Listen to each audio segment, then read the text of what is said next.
Au nom de Jésus, nous avons ainsi prié, nous disons Amen. Amen. Acclamons le Seigneur, s'il vous plaît. Asseyez-vous, s'il vous plaît.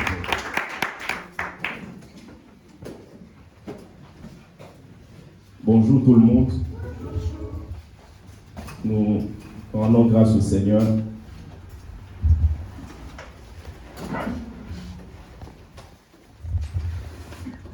Pour ce qu'il fait au milieu de nous. Pour ce qu'il fait au milieu de nous, et nous allons partager la parole de Dieu pendant quelques minutes et ensuite on va prier. Le thème que je vais aborder, comme vous le savez, notre thème de l'année, c'est vivre la royauté sur la terre. Et je vais continuer sur ça, mais le thème qu'on peut noter, c'est la réussite d'un roi. La réussite d'un roi. Parce qu'il ne suffit pas juste de dire qu'on est des rois, mais il faut vivre la réussite. Pour cela, nous allons lire 4 portions des Écritures. Vous pouvez noter, ensuite on va les lire. Premièrement, dans Luc chapitre 1er, du verset 35 au verset 41. Et ensuite, on lira Genèse chapitre 4, du premier verset jusqu'au verset 8.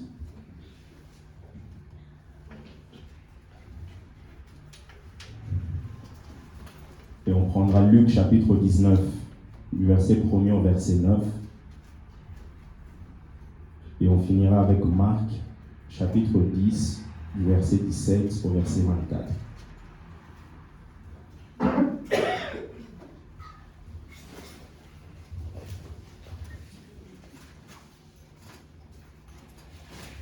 Nous allons prendre Luc.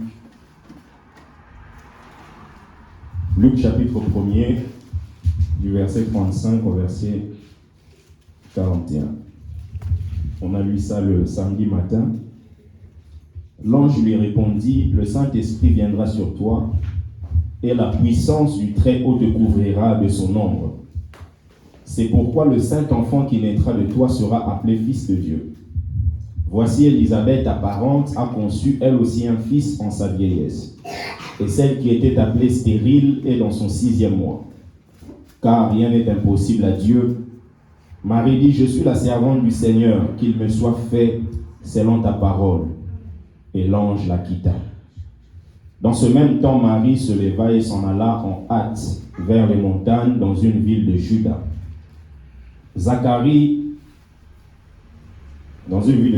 Elle entra dans la maison de Zacharie et salua Élisabeth. Verset 41. Dès qu'Élisabeth entendit la salutation de Marie, notez bien, son enfant tressaillit dans son sein et elle fut remplie du Saint-Esprit. Amen. Genèse 4.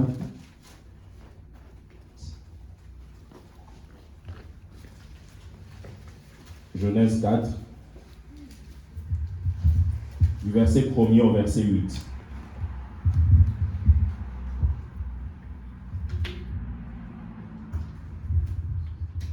La Bible dit, Adam connut Ève, sa femme. Elle conçut et enfanta Caïn. Et elle dit, j'ai acquis un homme par l'Éternel. Elle enfanta encore son frère Abel. Abel fut berger et Caïn fut laboureur. Au bout de quelque temps, vous pouvez souligner s'il vous plaît, au bout de quelque temps, si c'est votre Bible, au bout de quelque temps, Caïn fit à l'Éternel une offrande des fruits de la terre. Et Abel, de son côté, en fit une des premiers-nés de son troupeau et de leur graisse. L'Éternel porta un regard favorable sur Abel et sur son offrande. Mais il ne porta pas un regard favorable sur Caïn et sur son offrande. Caïn fut très irrité et son visage fut abattu. Et l'Éternel dit à Caïn, pourquoi es-tu irrité? Et pourquoi ton visage est-il abattu? Certainement, si tu agis bien, tu relèveras ton visage. Et si tu agis mal, le péché se couche à la porte et ses désirs se portent vers toi. mais toi domine sur lui. Le verset 8, cependant, Caïn adressa la parole à son frère Abel. Mais comme ils étaient dans les champs, Caïn se jeta sur son frère Abel et le tua. Amen. Luc chapitre 19, nous retournons.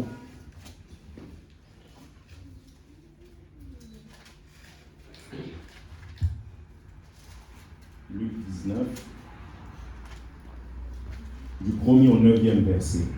Jésus étant entré dans Jéricho, traversait la ville. Et voici un homme riche appelé Zachée, chef des publicains, cherchait à voir qui était Jésus. Mais il ne pouvait y parvenir à cause de la foule, car il était de petite taille.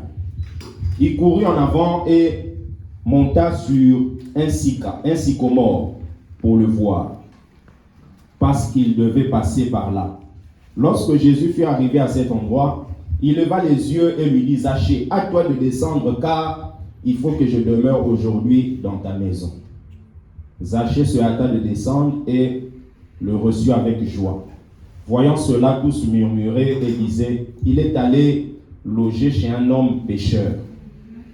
Mais Zachée, se tenant devant le Seigneur, lui dit, voici Seigneur, je donne aux pauvres la moitié de mes biens.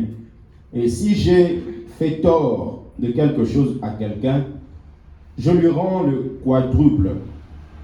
Jésus lui dit, le salut est entré aujourd'hui dans cette maison, parce que celui-ci est aussi un fils d'Abraham. Amen. Finissons avec Marc.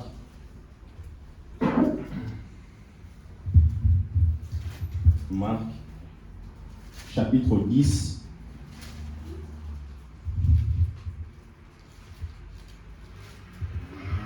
Du verset 17 au verset 24. Comme Jésus se mettait en chemin, un homme accourut et se jeta à genoux devant lui. Bon maître, lui demanda-t-il, que dois-je faire pour hériter la vie éternelle? Jésus lui dit, pourquoi m'appelles-tu bon? Il n'y a de bon que Dieu seul. Tu connais le commandement, tu ne commettras point d'adultère, tu ne tueras point, tu ne déroberas point, tu ne diras point de faux témoignages, tu ne feras tort à personne, honore ton père et ta mère. Il lui répondit, Maître, j'ai observé toutes ces choses dès ma jeunesse. Donc, dès sa jeunesse. Jésus, l'ayant regardé, l'aima. Retenez ça, on reviendra sur ça. L'aima, et lui dit, il te manque une chose. Va, vends tout ce que tu as, donne aux pauvres, et tu auras un trésor dans le ciel. Puis viens et suis-moi. Mais affligé de cette parole, cet homme s'en alla tout triste, car il avait de grands biens. Jésus, regardant autour de lui, dit à ses disciples qu'il sera difficile à ceux qui ont des richesses d'entrer dans le royaume de Dieu. Les disciples furent étonnés de ce que Jésus parlait ainsi.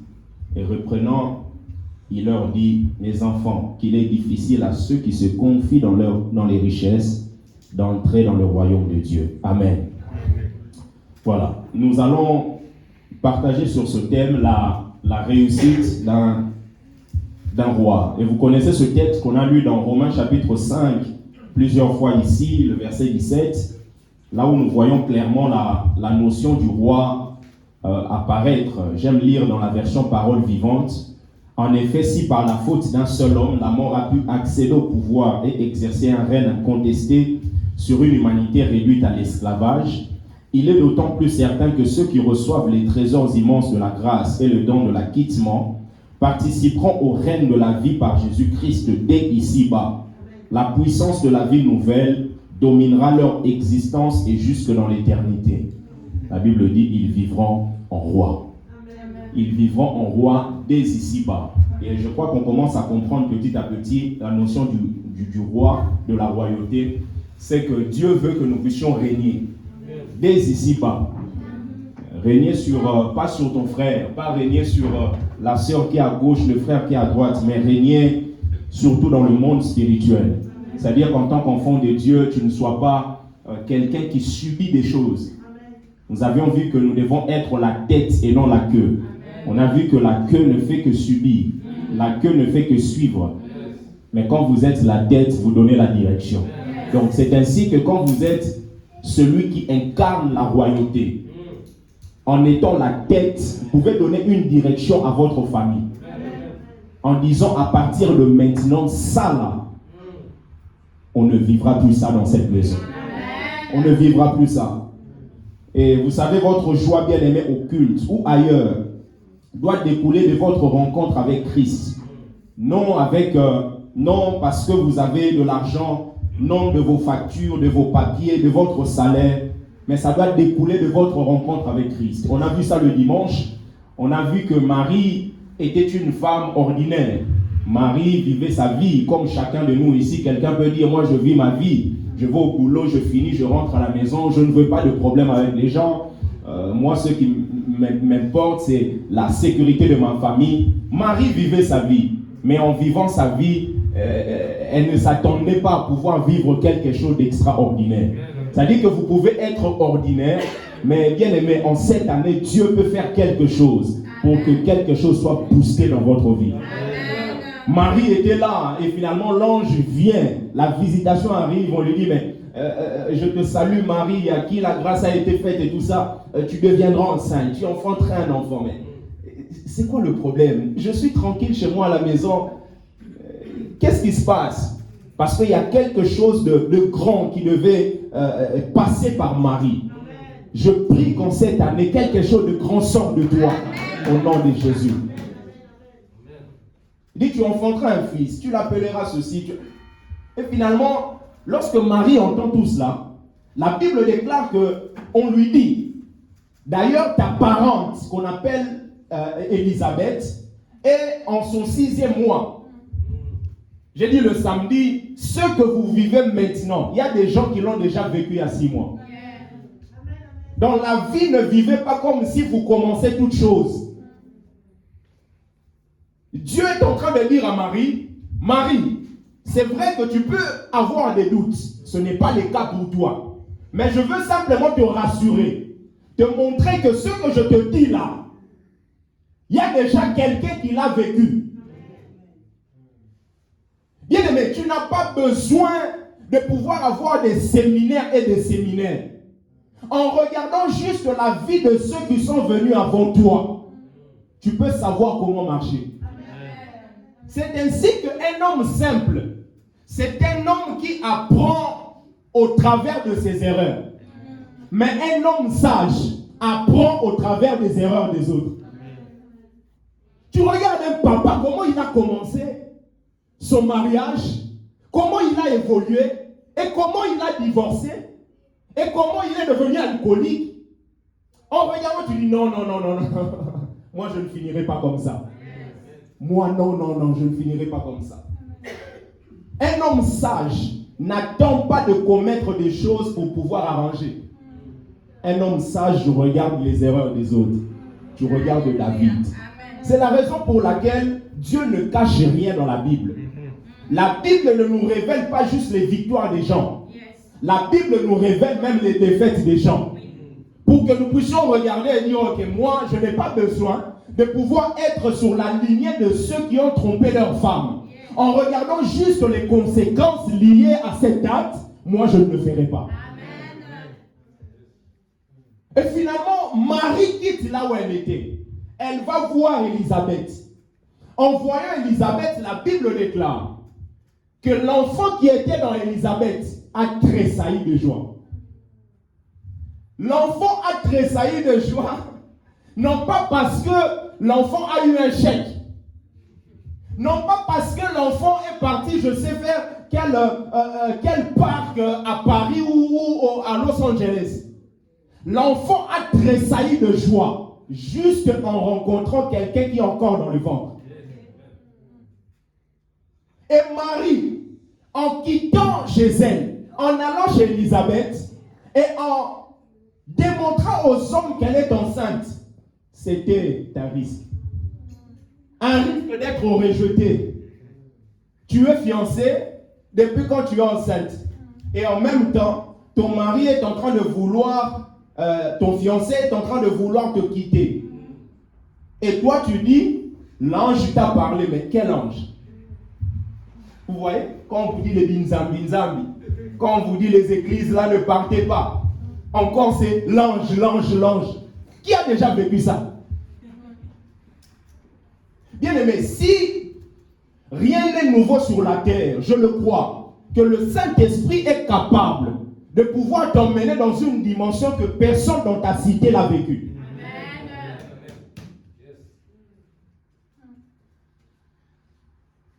Marie est allée au-delà de la timidité. Quelquefois, c'est la timidité qui nous empêche. Quand vous mettez de côté la timidité, vous mettez de côté la peur du regard des autres. Bien aimé, c'est là que vous pouvez permettre à Dieu de pouvoir vous utiliser. L'enfant a tressailli de joie. Notre joie ne doit pas dépendre de ce que nous avons comme possession matérielle. Elle doit dépendre de notre rencontre avec Christ. L'enfant dans le ventre. Je vous ai dit aussi par rapport à Siméon. Jean-Baptiste tressaillit de joie alors qu'il n'a même pas vu physiquement Jésus. Alors que ce Jésus n'est même pas encore né. Alors que ce Jésus n'a même pas commencé le ministère. Et quand vous quittez l'étape de Jean-Baptiste, vous arrivez à l'étape de Siméon. La Bible déclare que Siméon avait reçu une promesse. Comme quoi il ne mourra pas aussi longtemps qu'il n'a pas vu le Messie, le salut d'Israël. Et la Bible déclare lorsque l'enfant est né, quelques jours après on l'a présenté au temple. Siméon était là. Et Siméon était très joyeux. Très joyeux devant qui? Devant un enfant qui n'a jamais fait un miracle. Devant un enfant qui n'a jamais exercé un ministère. Bien aimé, ensuite cet enfant a grandi. Cet enfant, bien aimé, a fait le ministère, a été baptisé. Et finalement, il est parti à la croix. Et il a tout accompli, il a dit Tétélestai. Et la Bible déclare qu'il est assis à la droite de la majesté divine. Si bien aimé, Jean-Baptiste a tressailli de joie. Pendant que Jésus était bébé dans le ventre.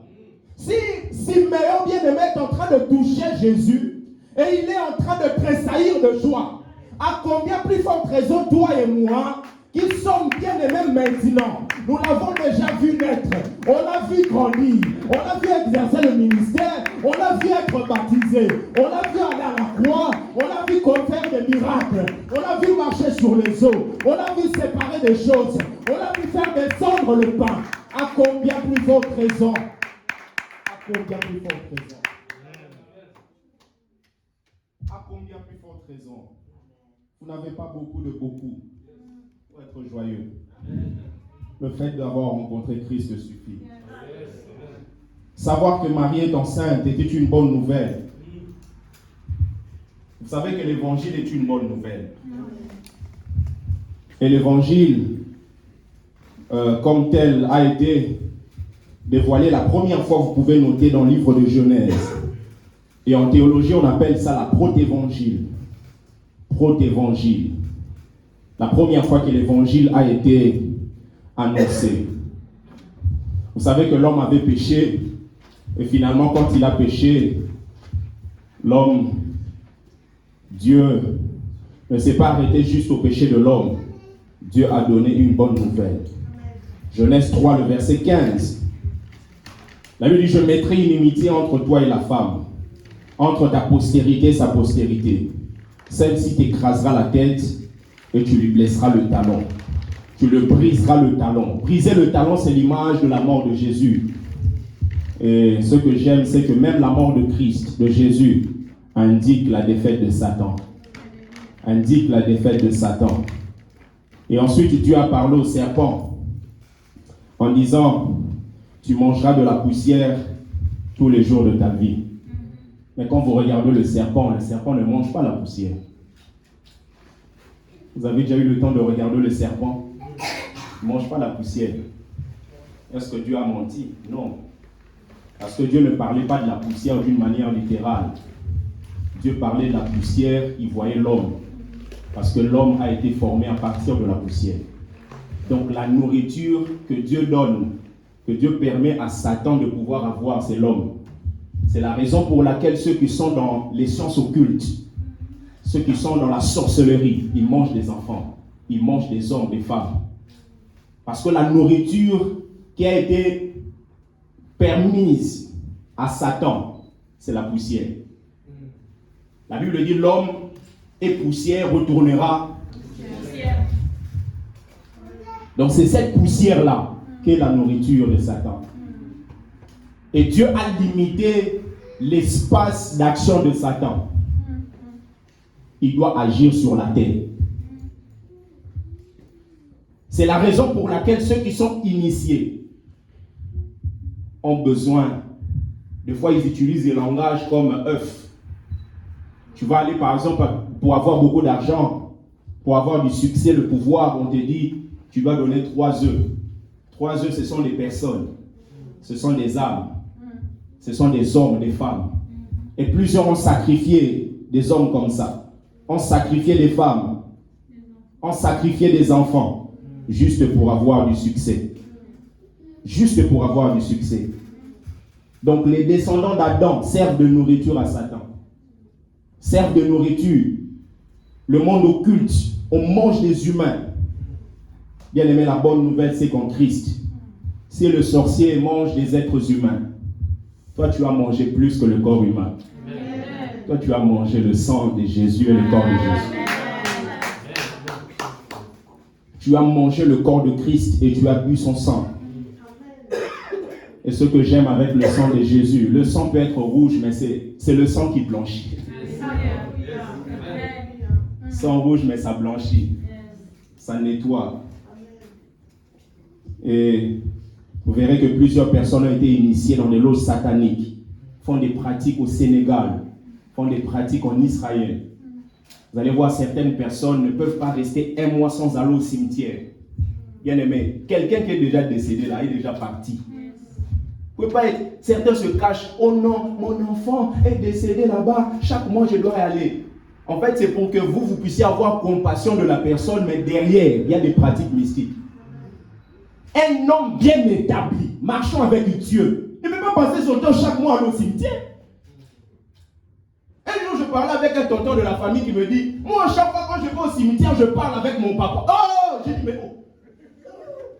Ton papa est mort déjà il y a plus de 10 ans. Il te dit quoi? Oh, il me donne des conseils. J'ai dit, non, ce n'est pas ton papa. Ce sont des démons. Ce sont des démons. Et il y a des gens qui sont comme ça, qui ne dorment pas la nuit. Il y a des gens qui sont au Lingala et qui là ne peuvent pas toucher certaines choses, ne peuvent pas regarder en dessous de leur lit. Dans notre quartier, on avait un garçon comme ça, il a pris les fétiches pour avoir des femmes. C'est-à-dire que quand il te touche comme ça, même si tu étais je ne sais qui, tu pars, tu vas revenir. Tu vois, la femme revient, hé, Guélo, je t'accompagne. Oh. Tu m'accompagnes où? Viens. Les fétiches travaillent. Mais ce garçon-là ne devait jamais regarder sous le lit. Non seulement il ne devait jamais regarder sous le lit, il ne devait jamais manger la tête du poisson.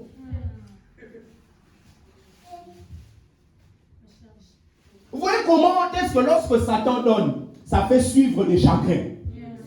Oh, la Bible dit la bénédiction de l'Éternel enrichit. Et il ne la fait suivre d'aucun chagrin. Bien aimé, le lit, c'est à moi. Je suis là conformément, j'achète le lit, je ramène. Mais quand moi-même je suis dans l'incapacité de regarder sous mon lit. Mais c'est quoi cette vie-là? Vous voyez comment est-ce que Satan ferme les gens? Et très souvent, les gens sont dans le royaume de Satan, ne sachant pas réellement toutes les choses qui se passent là-bas. Parce que si je vous prends ici, à partir de 2 heures par exemple, on éteint toutes les lumières de Paris. Je vous emmène devant la tour Eiffel, vous aurez du mal à dire que vous êtes devant la tour Eiffel. C'est ça le royaume de Satan, vous ne savez pas où vous êtes. Mais quand vous êtes dans le royaume de la lumière, vous savez où vous êtes. Ici, là, vous pouvez dire, je suis dans la salle. Quand vous sortez, vous dites, il y a une rue là. Mais quand tout est noir, vous ne savez pas. C'est ça le royaume des ténèbres. Enfermer des gens dans des pratiques bizarres. Je prie au nom de Jésus. Aucune manœuvre satanique diabolique, machiavélique, ne pourra s'accomplir dans ta vie, dans la vie de tes enfants, qui sont nés présentement, qui même naîtront demain. Parce que nous avons la victoire en Jésus. Comment être épargné de tout cela? Être en Christ. Colossiens 3, le verset 3. La Bible dit, car vous êtes morts et votre vie est cachée avec Christ en Dieu. La protection ne dépend pas de votre côté, français ou anglais, mais la protection dépend de votre emplacement. Parce que, je répète, la protection ne dépend pas de votre beauté, de votre français ou anglais, mais la protection dépend de votre emplacement. Si tu es dans la maison où le sang est mis sur le linteau et sur les poteaux latéraux, tu seras protégé. Mais si tu fais le maître, tu dis, moi je suis combattant, le Dieu des Noirs, le Dieu de mes ancêtres, bien aimé, tu mourras. Tu mourras. L'ange de la mort, quand il passe, l'ange de la mort n'a pas besoin de savoir combien de costumes vous avez. A besoin de savoir, est-ce que le sang est mis sur le linteau? Que ta maison soit sous la protection de Dieu. Sous la protection de Dieu. Et le livre de Genèse, je l'aime beaucoup parce que il est très riche. Très riche, et quand vous lisez l'histoire de ces deux personnages, on nous parle de Caïn et Abel. Justement, nous voulons tirer quelques points avant d'aller plus loin pour pouvoir réussir en tant que roi. La Bible dit dans Genèse chapitre 4, le verset 3, au bout d'un certain temps, Caïn présenta des produits de la terre en offrande à l'Éternel. Verset 4, Abel de son côté présenta les premiers-nés de son troupeau et en offrit les meilleurs morceaux. L'Éternel porta un regard favorable sur Abel et sur son offrande, mais pas sur Caïn et son offrande. Caïn se mit dans une grande colère et son visage s'assombrit. Regardez bien, la Bible dit au bout d'un certain temps. Au bout d'un certain temps, ça signifie à la fin d'un certain temps. Au bout d'un certain temps, ça signifie à la fin d'une certaine activité. Caïn a offert au bout d'une certaine activité. Caïn a offert au bout d'un certain moment, au bout d'un certain temps, au bout, à la fin. La version parole de Dieu, on dit à la fin de l'année. Amen. À la fin de l'année. Donc à la fin, pas au début. En tant que roi, nous devons comprendre. C'est vrai que lorsque vous lisez le texte de Caïn et Abel, il y a plusieurs vérités. Par exemple, le fait que Caïn, lorsqu'il offre les fruits de son travail, de ce qu'il fait, c'est l'image de la chair, c'est l'image de la force humaine, c'est l'image de ce qui est l'égalisme, c'est l'image de ce qui vient de lui. Et Abel, lorsqu'il offre les premiers-nés, la graisse de premier-né, c'est le fruit de la grâce. Parce que personne ne peut activer la prolifération des graisses dans le corps d'un animal. C'est quelque chose qui se produit d'une manière naturelle. C'est une grâce. Donc Abel était associé à la grâce et Caïn était associé à l'œuvre personnelle. Mais au-delà de ça, je crois que Abel, son problème, c'est que Abel a offert quelque chose au début. Mais Caïn a attendu la fin. En fait, le problème, c'est qu'en tant que roi, nous devons comprendre plusieurs choses se jouent au début. Beaucoup de choses se jouent au début. C'est au bout qu'il a offert. Au bout d'un certain temps. Et Abel, la Bible dit, Abel a présenté les premiers-nés de son troupeau. Premier-né, ça signifie ceux qui viennent en premier. Vous ne pouvez pas être premier-né de votre famille et être cinquième. Ce n'est pas normal. Jason, le premier-né, il est le premier qui est venu au niveau de la famille. Donc, Abel a compris la profondeur du début. Bien aimé, 2022 à 12 mois, Si vous attendez le mois de juin, vous allez pleurer. Tout se joue à partir de maintenant. À partir de maintenant. Et tout roi doit comprendre ces choses. C'est au début que nous devons établir nos priorités, bien-aimés. C'est au début que nous devons canaliser nos efforts. Vous savez, quand on parle du roi Ézéchias, le roi Ézéchias, vous connaissez ce roi qui, lorsque le prophète Ésaïe est venu l'annoncer la mort, le prophète Ésaïe lui dit, prépare la maison, tu vas mourir. Et cet homme, la Bible dit qu'il s'est retourné contre le mur, il a prié Dieu. Et la Bible déclare que Dieu a envoyé le même prophète pour lui dire, je t'ai accordé 15 ans de plus. Maintenant, cet homme, quand il est devenu roi, il nous donne une vérité que nous devons appliquer dans 2 Chroniques chapitre 29, le verset 3. 2 Chroniques chapitre 29, le verset 3.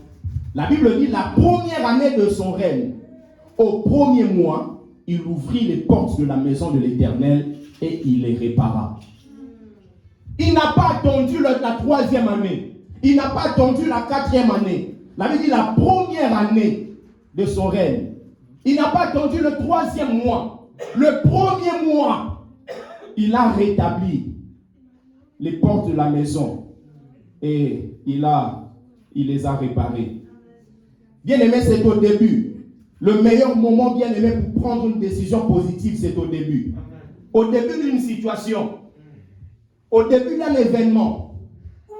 Et 2022, nous sommes au début.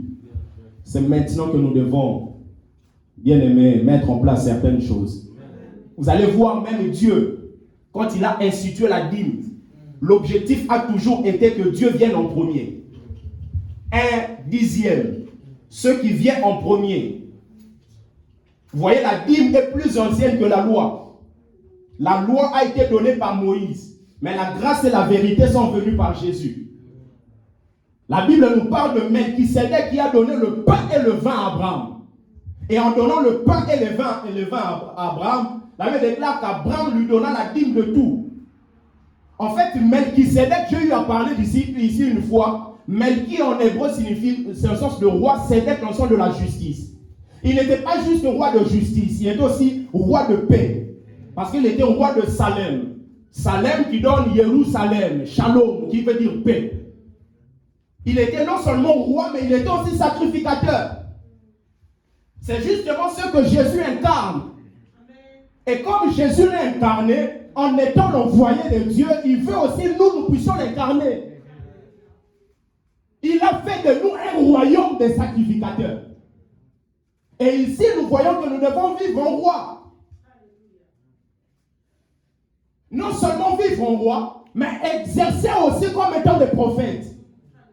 Des hommes et des femmes qui ont la capacité d'entendre Dieu et de communiquer ça à ceux qui sont tout autour d'eux. Melchisédek lui donne, parce que tout commence au niveau du sacrificateur.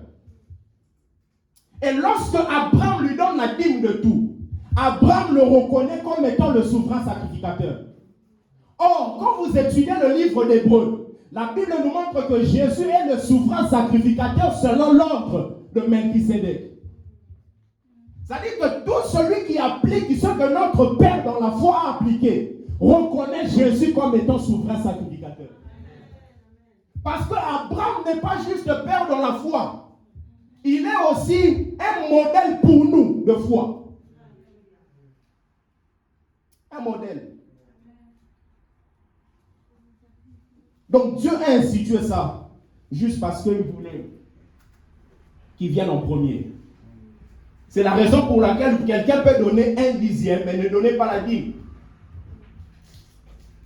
C'est-à-dire, j'ai mon argent, j'ai 50 €, je fais mes dépenses gauche, droite, gauche, droite, gauche, droite. Je me rends compte à la fin maintenant qu'il me reste un peu. Quand toutes mes dépenses sont faites, je donne quand même 1/10. Ce n'est pas la dîme. Parce que ça ne vient pas en premier. L'un des domaines qui prouve qu'un homme a été vraiment brisé, c'est le domaine financier. Je vous dis la vérité. Quelqu'un peut parler en langue. Quelqu'un peut être là en train de sauter. Mais quand il s'agit de l'argent, le visage change. Parce que maman, comme la Bible dit dans les évangiles, vous ne pouvez servir Dieu et maman.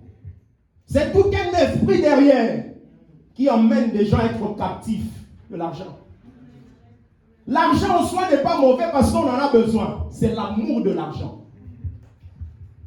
Quand on commence à mettre Dieu derrière et favoriser les finances, c'est un problème. Et cela se passe même au niveau de notre temps. Nous avons 24 heures par jour, bien-aimés. La dîme de 24 heures, c'est 2h40. Combien d'entre nous donnons à Dieu 2h40 par jour? Mais très souvent, c'est quoi? Le matin, tu as eu le temps de te laver. Tu as eu le temps de t'habiller. Tu as eu le temps de fois même de prendre le petit-déj. Mais c'est seulement, tu penseras à Dieu à la prière quand tu seras devant la porte avec ta clé. Pendant que tu ouvres en même temps, Seigneur, merci. Bus et Zoya. Seigneur, merci. Il y a le bus. Ce n'est pas ça la vie de prière. Nous sommes baignés dans le monde toute la journée. Et c'est seulement à la fin. Mais à l'image de qui? À l'image de Caïn. À la fin de l'année, comme il est écrit là-bas. Mais l'année peut être réduite aussi au niveau du jour. On commence notre journée.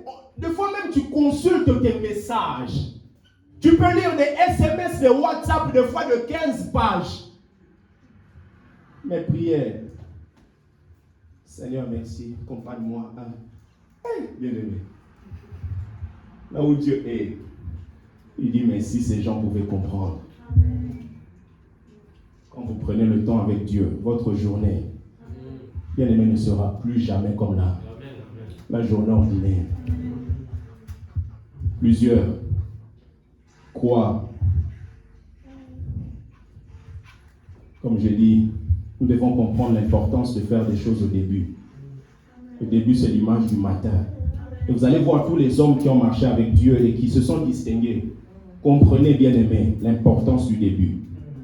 L'importance du début. La manne ne descendait pas n'importe quand. La manne descendait le matin.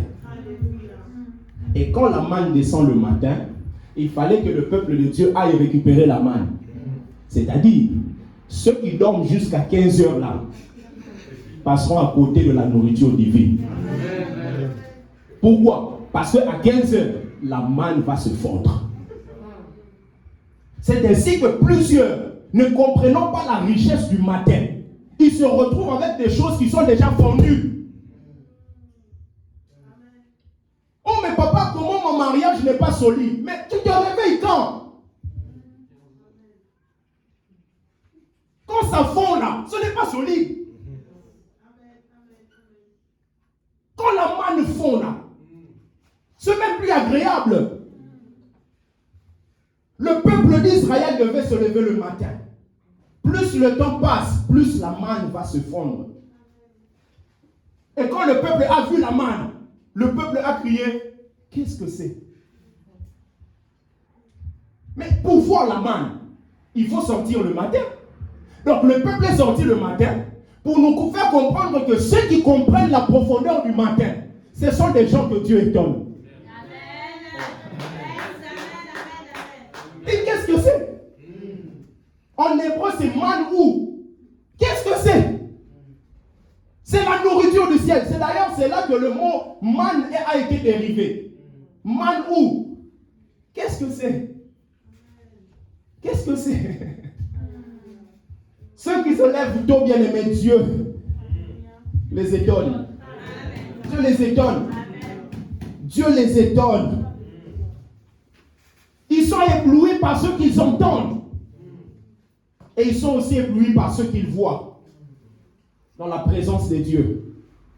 Ils sont éblouis. Bien-aimé, je déclare au nom de Jésus que cette année, ce début d'année, soit un début de manhou pour toi.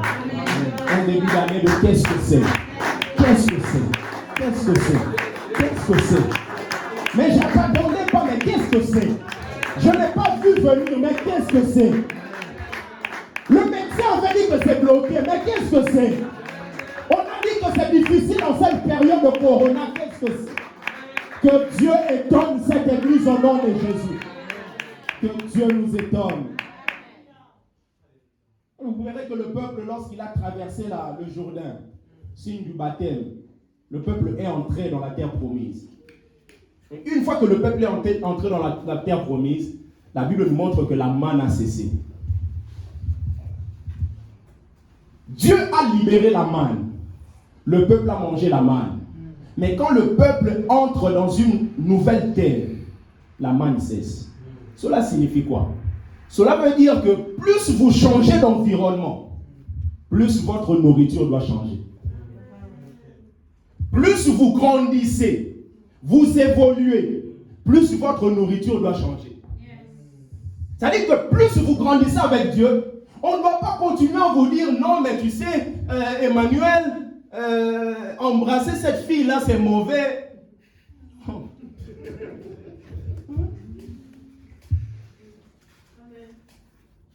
C'était possible au début là. Mais plus on évolue là, ça doit changer. Ça doit changer. Quand on grandit, la nourriture change. C'est ainsi que dans la Bible, on nous parle des choses élémentaires. Ce sont des choses de base. De base. C'est comme à l'école. Il y a des structures de base, il y a des choses de base. Mais ces choses de base, si vous ne les maîtrisez pas, vous ne pourrez jamais réussir demain. Qui peut réussir à la Sorbonne sans savoir c'est quoi l'addition, la soustraction et la multiplication? Vous ne pouvez pas. Donc vous voyez que certaines choses que vous pouvez vivre demain dépendent de votre maîtrise des choses d'aujourd'hui. Oui. Quand on grandit là, certaines choses, on met ça de côté. Il faut laisser ça. On doit te booster pour prier. Non. Ça c'est au début. Ce monde-là est méchant. Vous savez, un jour, on avait une sœur. Cette sœur, je n'ai pas vu l'attestation, mais j'ai eu plusieurs témoignages. C'est-à-dire que la sœur avait le sida. Mais, comme la sœur voulait quand même coucher avec des hommes, la sœur avait sa fille qui était aussi pratiquement, avait la même taille que elle. Comme elle a eu quand elle était très jeune. Donc la fille, quand tu la regardes, tu as l'impression que c'est sa maman. Qu'est-ce qu'elle a fait cette femme? Elle a donné sa carte d'identité à sa fille pour que la fille aille faire le test du sida. La fille n'a pas le sida, mais la maman a le sida. Et quand le résultat sort, le résultat dira quoi? Cette personne n'a pas le sida. Et la dame se déambulait avec l'attestation. Quand tu la rencontres comme ça, tu dis, oh, on doit aller faire le test. Tu dis, non, mais regarde l'attestation. Il n'y a même pas 2 mois.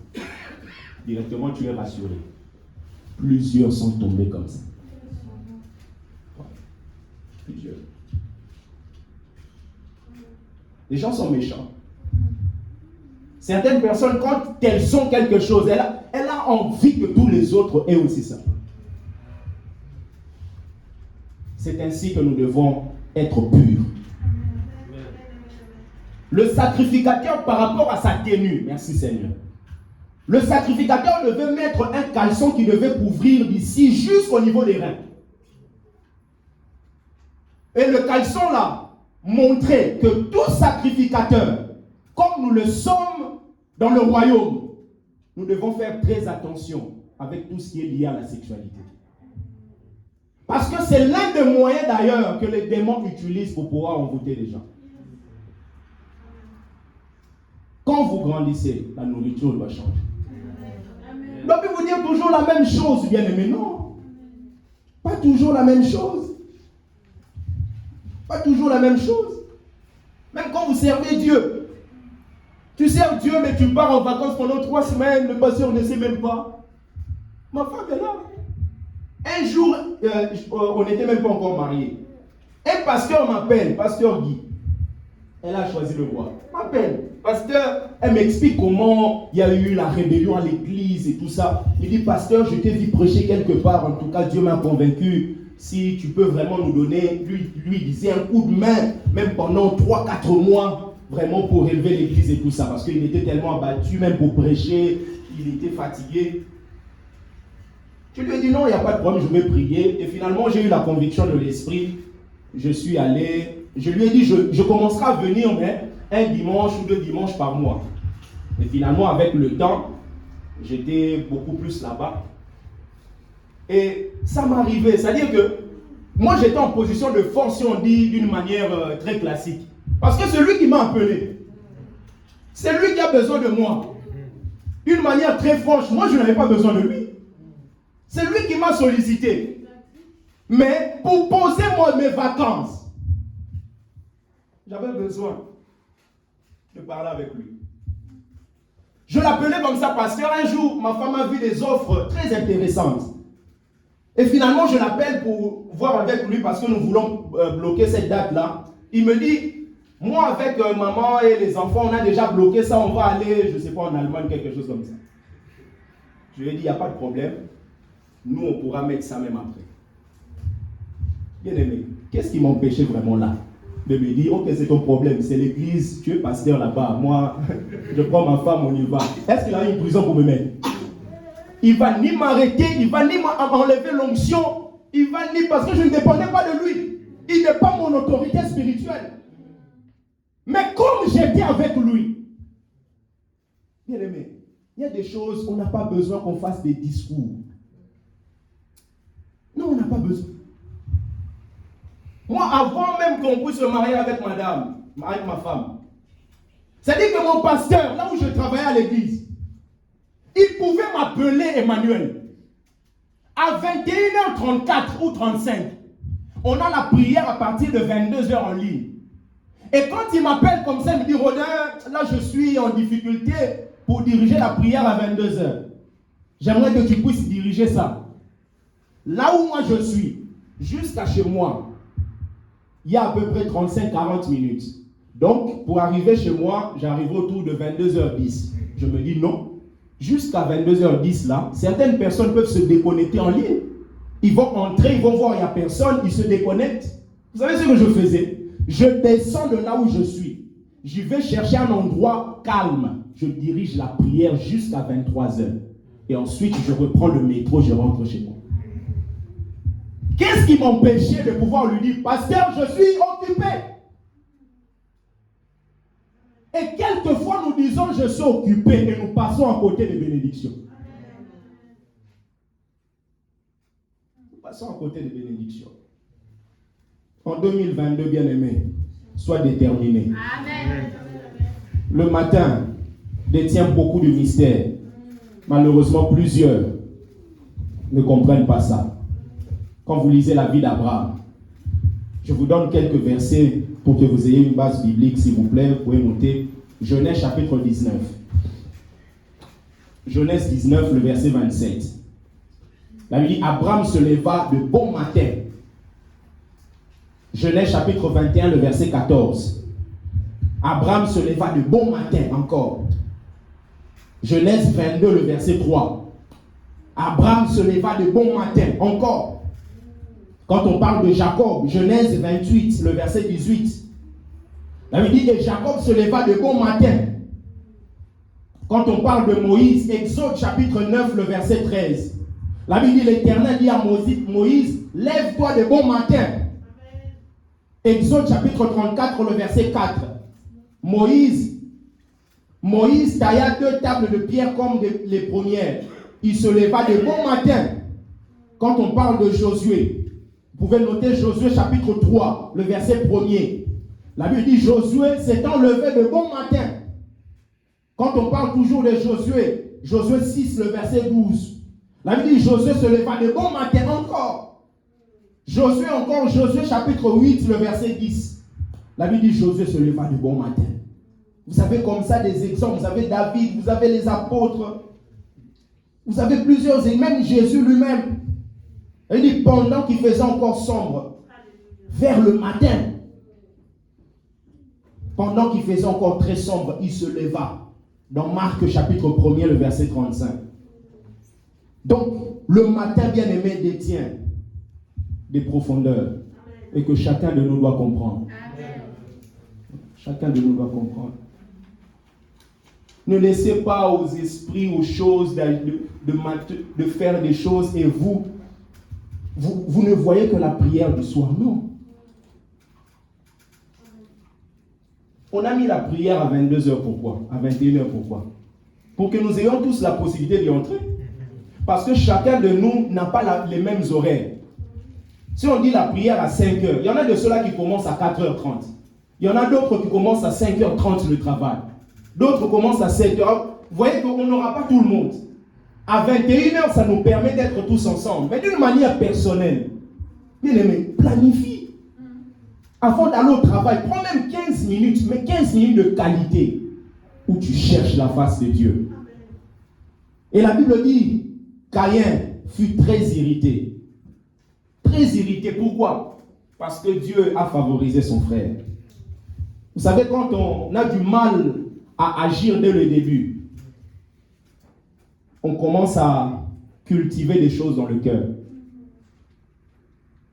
C'est ainsi que ceux qui ont du mal à commencer leur année, ils commencent, bien aimé, à jalouser ceux qui ont bien commencé. On arrive au mois de mars là, il croit quoi? Il croit quoi? Tu commences à devenir aigri. Il y a des gens qui sont aigris juste parce que eux ont échoué.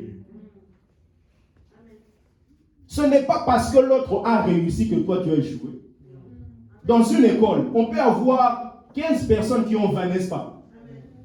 Le 20 de l'autre n'empêche pas ton 20. Ce n'est pas parce qu'il a eu 20 que toi tu as eu 3. À l'école, il y avait toujours des gens comme ça qui ont des 3 qui cachent leurs feuilles. Tu as eu combien? Ah, laissez ça là. Laissez ça là.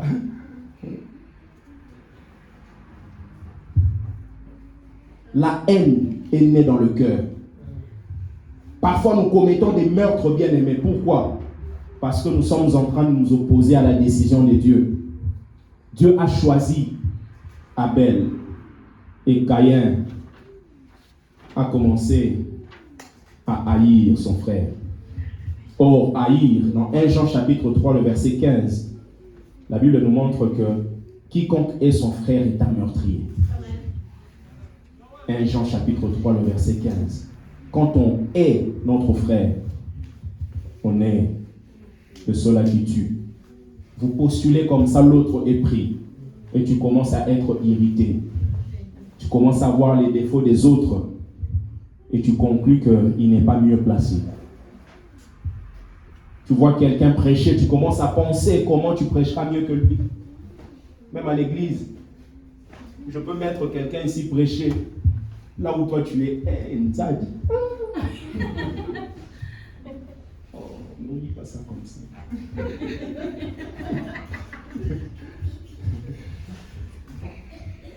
Moi j'avais ce problème avant que je sois ordonné pasteur. C'est-à-dire que quand un orateur parle, je m'assois là, je regarde. Quand il y a un truc, il dit ça. Il n'aurait pas pu prendre ce verset-là. Oh mais non, si c'était moi, pas de Zakoto.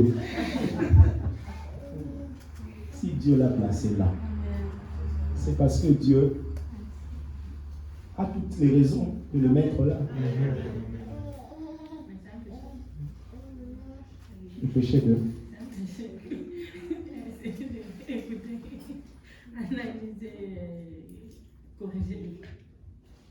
Non, c'est mauvais parce que d'habitude, généralement, ça nous plonge à nous voir supérieurs à la personne. Alors que la Bible nous dit, regardez les autres comme étant supérieurs à vous.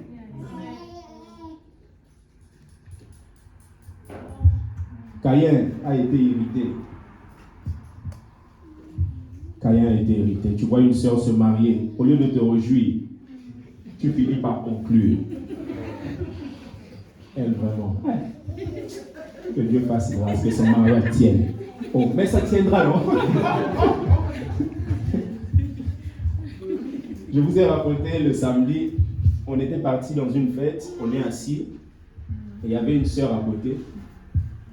Et quand la mariée entre, la sœur regarde la mariée et lui dit en lingala, je vais traduire, dit quand il pénage mon bail.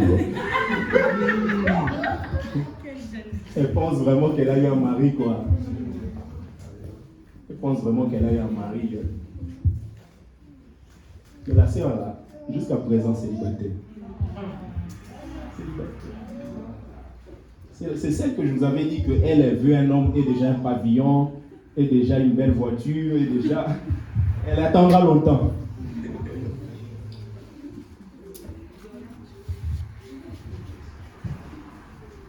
Et quelquefois, certaines personnes corrigent les autres alors qu'elles-mêmes ont échoué.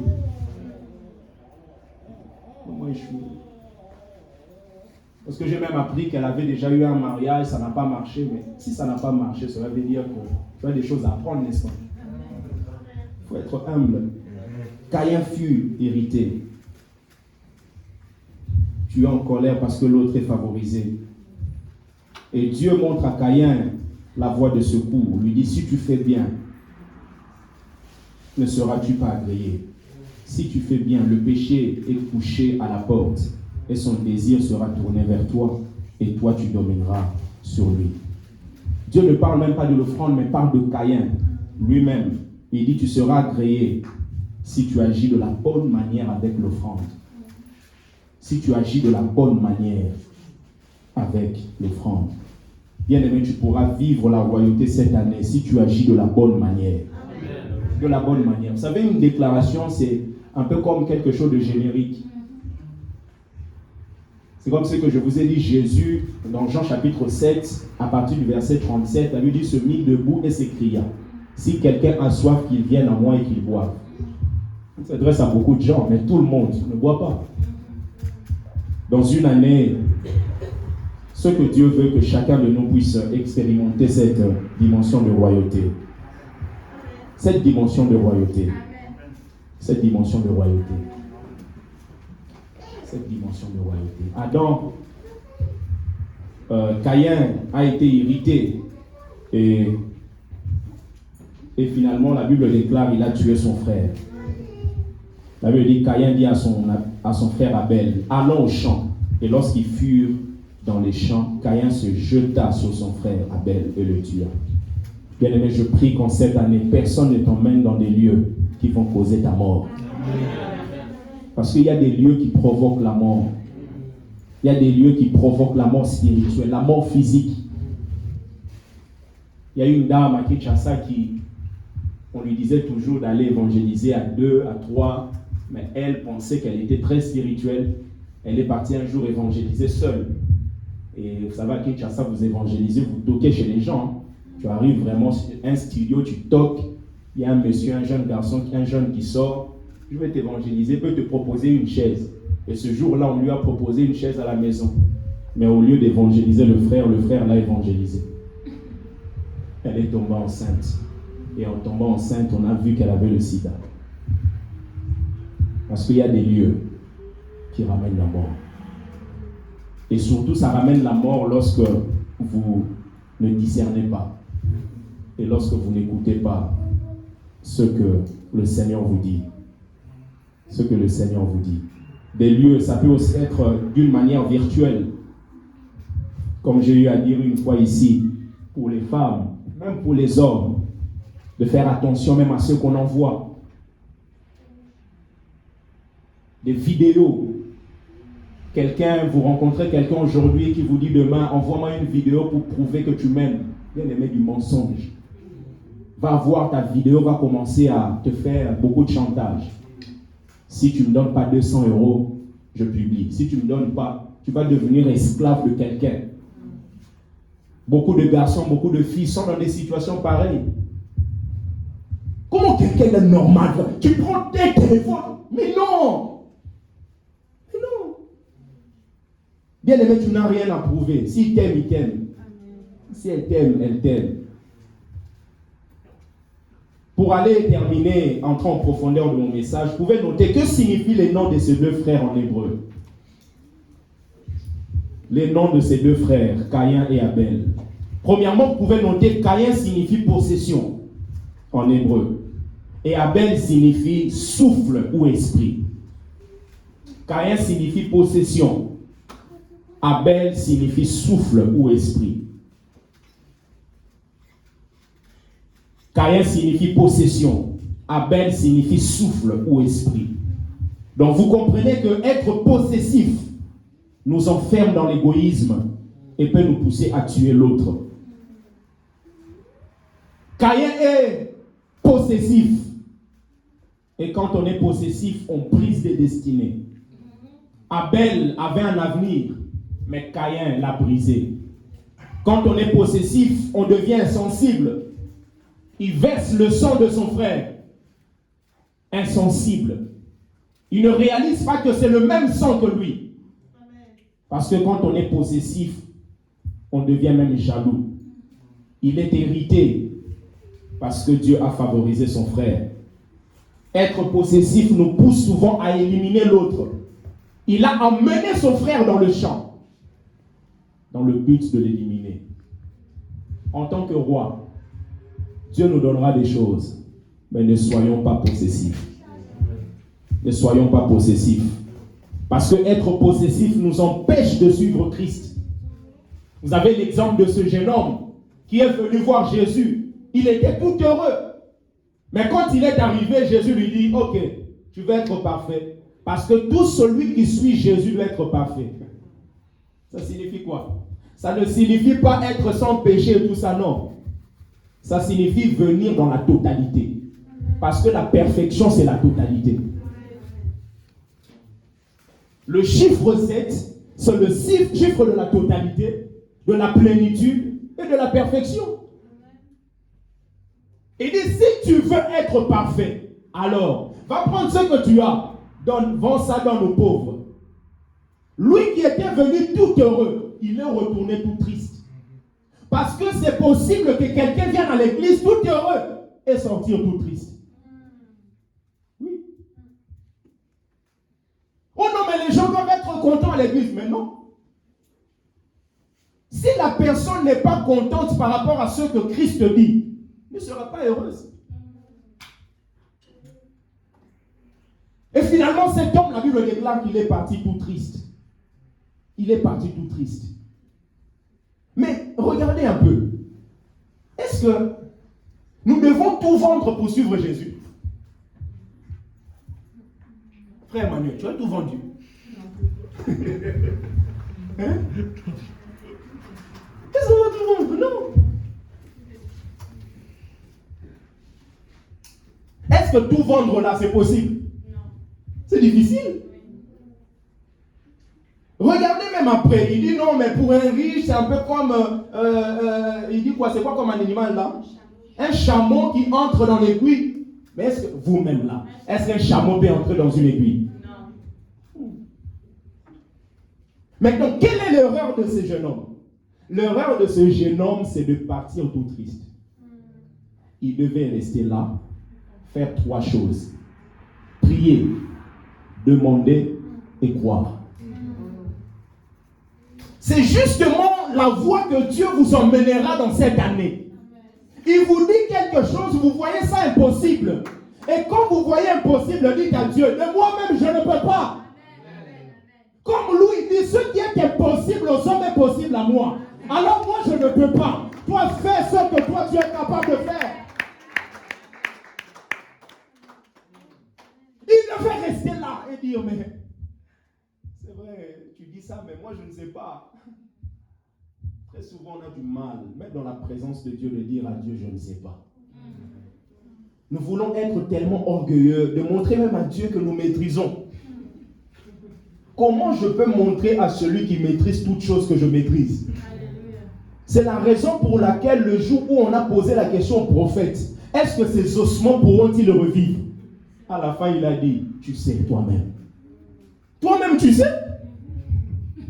Toi, tu connais toutes choses. Tu me demandes si ces ossements vont revivre. Moi qui suis né au roi Baudouin, à Massina, tu m'appelles. Tu me dis, Ronin, est-ce que la France peut recevoir Jésus? C'est quoi l'affaire? Toi, tu sais. Toi, tu sais. Ce jeune homme devait dire, moi, je ne connais pas. Alors, montre-moi. Montre-moi comment. C'est pour cela que vous allez voir, même les disciples ont été étonnés. Les disciples ont toujours reçu l'enseignement comme quoi le légalisme, ce n'est pas l'évangile. On n'est pas sauvé par nos œuvres. Nous sommes sauvés par la grâce au moyen de la foi. C'est ainsi qu'ils sont étonnés, ils disent, mais c'est quoi cette affaire? Jésus, tu dois clarifier ça. Qui peut maintenant être sauvé? C'est leur question. Parce qu'ils voient les possibilités et les capacités de pouvoir tout vendre avant de suivre Jésus. Il dit, mais qui peut être sauvé? Jésus leur dit, ce qui est impossible aux hommes est possible à Dieu. Amen. Maintenant, regardez l'impossibilité des hommes et la possibilité de Dieu. Cet homme est venu. On lui a demandé d'aller tout vendre et donner aux pauvres. Il est reparti tout triste. Mais vous avez un autre homme qu'on appelle Zachée. Zachée était un collecteur d'impôts. Autrement dit, c'était un traître. Pourquoi? Parce qu'en ce temps, il y avait l'Empire romain et les Juifs étaient sous l'Empire romain. Et lui qui était juif, il travaillait pour l'Empire romain. Autrement dit, il était en train de facturer, de faire payer ses propres compatriotes. Un traître. C'est ainsi qu'il avait un mauvais témoignage. Et la Bible le pèle un pécheur. Et quand il est arrivé, il s'est rendu compte qu'il est dans l'incapacité de voir Jésus. Il est dans l'incapacité d'accéder quelque part. Qu'est-ce qu'il a fait? Il a utilisé un sycomore. Bien aimé, en cette année, il y a des voies où tu dois accéder. Il y a des maisons où tu dois entrer. Il y a des formations où tu dois aller. Il y a des travails que tu dois prendre. Mais que tu dois comprendre, tu dois utiliser un sycomore. Un sycomore peut être une formation. Tu as toujours voulu accéder là-bas. Mais toi-même, tu sais que ton niveau là ne te le permet pas. Alors, utilise un sycomore. Un sycomore, ça peut être une formation de plomberie. Tu as toujours voulu travailler dans ce domaine. Mais bien aimé, tu es court de taille. Tu ne peux pas accéder là-bas. Mais ce que tu dois faire, utilise un sycomore. Et le sycomore, c'est la formation. Même la langue française, tu sais que là où tu vises, il ne faut pas dire la papa. Il ne faut pas dire oh non le mangue. Il ne faut pas dire oh non le maman. Utilise le sycomore. Le sycomore, ça te fait monter afin de pouvoir expérimenter. Le sycomore. Même dans la prédication. La prédication, c'est tout un art. Hein, petit. Pour que j'attire ton attention comme ça. Ce n'est pas juste oh non, la grâce et tout ça. C'est tout un art. Savoir comment s'adresser devant les gens. Comment même s'habiller. C'est la raison pour laquelle, quand vous êtes dans le désert, on peut vous donner la main. Mais quand vous entrez dans la terre promise, vous allez manger les productions du pays. La raison pour laquelle, depuis l'année passée, on a servi d'une certaine manière. Mais vous avez grandi. Maintenant, dans les jours qui viennent, costume ici. Oui. Oui. Oui. Vous savez, même quand je mets le costume, c'est un message pour Gaël. Pour lui montrer, demain tu seras un grand responsable. Et dans ton travail, habitude à déjà t'habiller comme un grand responsable. Comme je suis comme ça, je peux ne pas avoir 15 euros dans ma poche. Mais quand j'entre dans une concession de voiture, ils disent hey, monsieur. Oh, mais c'est comme ça, non? Oh.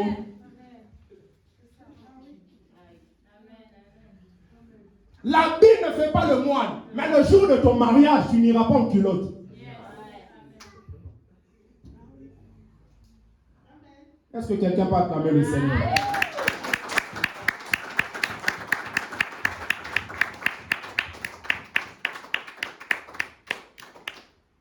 Zachée a utiliser le sycomore. Zachée avait de l'argent. Mais regardez, Jésus, maman, ne dit pas à Zachée ce qu'il dit à ce jeune homme. Injustice ou pas, non. Jésus dit quoi à Zachée? Il lui dit, je viendrai chez toi. Je ferai de ta maison ma demeure. Comme Jésus fait de ta maison sa demeure, cela veut dire l'égoïsme n'a plus sa place. D'où il ne tient pas le même discours que devant le jeune homme. Il dit, je n'ai pas le temps de pouvoir t'expliquer les choses. Moi, je veux faire de ta maison ma demeure. Amen. Et en tant que roi, bien-aimé, pour réussir cette année, Jésus doit être dans nos demeures. Amen. Il doit être là. Il dit, je serai là. Je ne veux pas t'affecter seulement toi, mais je veux aussi affecter ta famille. Parce que Dieu n'est pas préoccupé juste par nous en tant qu'individus. Il est aussi préoccupé par notre environnement. Bien aimé, vous ne pouvez pas être un papa responsable, mais dormir dans un lieu où il y a des saletés partout. Des casseroles il y a 3 jours, jamais lavées. Des casseroles il y a 15 jours, jamais lavées. Non. Donc, Dieu, ce qu'il veut là, c'est que toi, tu puisses vivre sa gloire. Mais pas que toi. Il ne veut pas que tu sois dans la gloire, mais environner les démons. Non. Environner les assiettes sales. Non. Il veut que tu sois dans la gloire et que ton environnement soit dans la gloire. Oui. Sois dans la gloire. Et les gens étaient étonnés, ils murmuraient, ils disaient, mais non, il est parti loger chez un pécheur.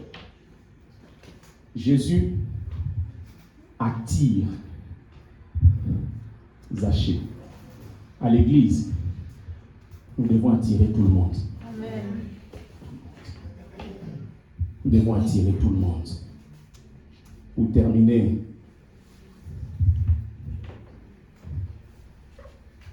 en tant que roi, nous devons prier, demander, croire. Le problème, c'est que plusieurs ne croient pas. Plusieurs ne croient pas. Plusieurs ne croient pas. Plusieurs ne croient pas. Il dit, je ferai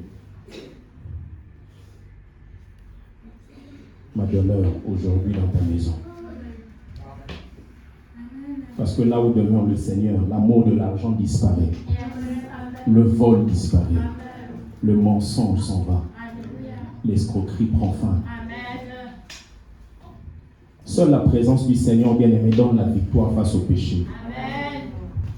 Vous savez, l'arche était dans la maison de Dagon. L'arche, c'est l'image de Jésus. Et la Bible déclare que Dagon, on l'a retrouvé par terre. L'arche était là. Vous savez, quand l'arche est là, Dagon ne peut pas résister. Dagon ne peut pas résister. Regardez, l'arche était dans la maison de Dagon. L'arche était dans un lieu extérieur de quelqu'un qui appartient à Christ. Mais toi, dans ta maison, toi, tu es là, tu appartiens à Christ. Cela veut dire que l'arche est là, dans ta maison à toi. Bien que tu loues, parce que celui qui loue est propriétaire momentané. Personne, lorsque vous êtes sorti comme ça, peut venir chez vous là, casser, rentrer comme il veut. Non. Bien que vous êtes locataire, parce que vous êtes propriétaire momentané. Maintenant, si l'arche, dans la maison de quelqu'un d'autre, qui n'appartient pas à Christ, dans la maison de Dagon, arrive à faire des exploits au devant de Dagon, à combien plus forte raison Jésus, dans ta maison à toi qui lui appartient. Bien aimé, on ne sera plus déjoué par Satan. Amen. Que le Seigneur vous bénisse. Amen. Il bénisse vos maisons. Il bénisse vos vies. Que le Seigneur vous bénisse. Que le Seigneur vous bénisse. Est-ce qu'on peut se mettre debout? Nous allons prier.